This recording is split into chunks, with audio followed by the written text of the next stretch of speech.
Cipriano Enu journeyed from Africa to Italy, where he eventually joined the Italian Brotherhood of Assassins. Apprenticed under the legendary Ezio Auditore, he later became part of a skilled team alongside Francesco Viccellio and Tessa Varzi. Renowned for his mastery of the bow, Cipriano is celebrated as one of the finest archers the Order had ever known. With that said, today we turn our focus to the life and legacy of Cipriano Enu, uncovering the full story of his journey. But before I begin, almost 93% of my viewers are not subscribed, so if you want to see more Assassin's Creed content like this, then please consider subscribing to the channel and leaving a like, as it does help out tremendously. Anyway, with that said, let us begin.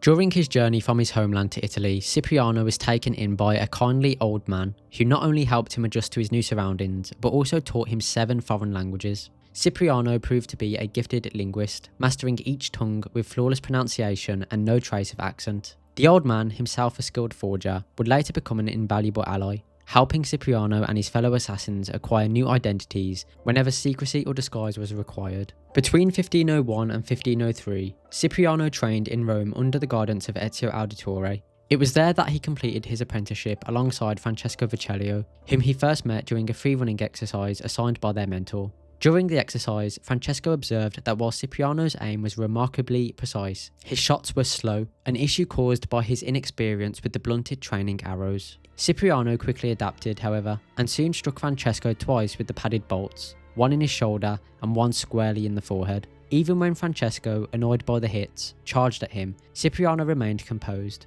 At the last moment, he released a final shot that struck Francesco in the knee, bringing him down. Years later, when Francesco was appointed leader of his own assassin team, he remembered the calm, capable archer from that day, and chose Cipriano as the first among those to serve under him. Cipriano went on to serve in numerous missions alongside his teammates, including the sabotage of Cesare Borgia's merchant fleet in Piombino, and the defence of the Massa Marittima alum mines. Yet 3 missions in particular stood out, each chosen specifically for Cipriano's unmatched skill with the bow. The first was the protection of the astronomers Navarra and Nicolaus Copernicus. Their studies had brought them dangerously close to the discoveries that threatened the authority of the papacy, promoting the Borgia to dispatch a crossbowman to silence both of them as they observed the stars from their balcony. Francesco spotted the assassin first and fired, but his shot missed. As the enemy turned to return fire, Cipriano loosed 2 arrows in rapid succession, striking true and saving his commander's life. The second mission concerned the Venetian ambassador, Antonio Justinian, who had recently pushed Rodrigo Borgia too far. In a gesture of false reconciliation, the Pope arranged a dinner between Antonio and a lady of the court. Suspecting a trap, Francesco disguised himself as a Venetian noble and attended in the ambassador's stead, while Cipriano kept watch from the rooftops above. When the lady realised the deception, she hurled a dagger at Francesco before attempting to flee. Cipriano's arrow found her leg, allowing Francesco to capture and interrogate the would-be assassin.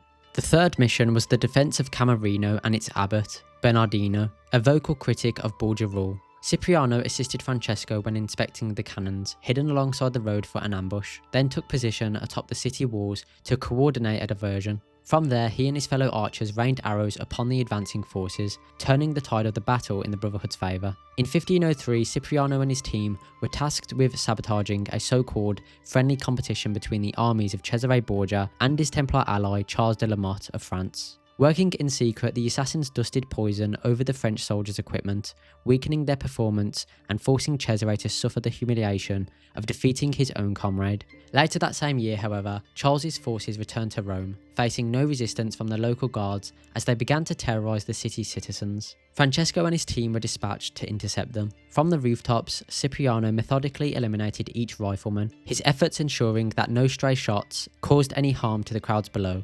Though the assassins initially succeeded, their actions had exposed their presence.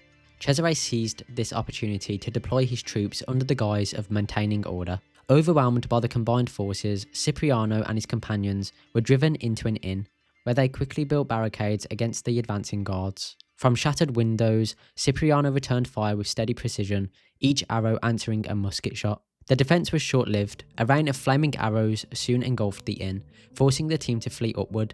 Amid the chaos, the upper floors collapsed, claiming Tessa and several others. Cipriano pulled Francesco onward, urging him to move, vowing that there would be time to mourn later. When they reached the rooftop, they found themselves surrounded by marksmen. Cipriano loosed a flurry of arrows, felling half a dozen enemies before a gunshot struck his neck, sending him to his knees. Francesco desperately tried to drag him to safety, though he too was wounded. Realising their struggle was over, the two sat back to back, silently awaiting their end. Then out of nowhere, an explosion split the night. Francesco was pulled from the wreckage and rescued. Cipriano, however, perished in the attack on the warehouse. Unfortunately, that is where Cipriano's story ends. I say unfortunately because I really wish we had more information on him, as the foundation for his character is a really unique premise and had the makings of a great character. I really hope you enjoyed the video. Thank you for watching, have a great day, and I hope to see you in the next one.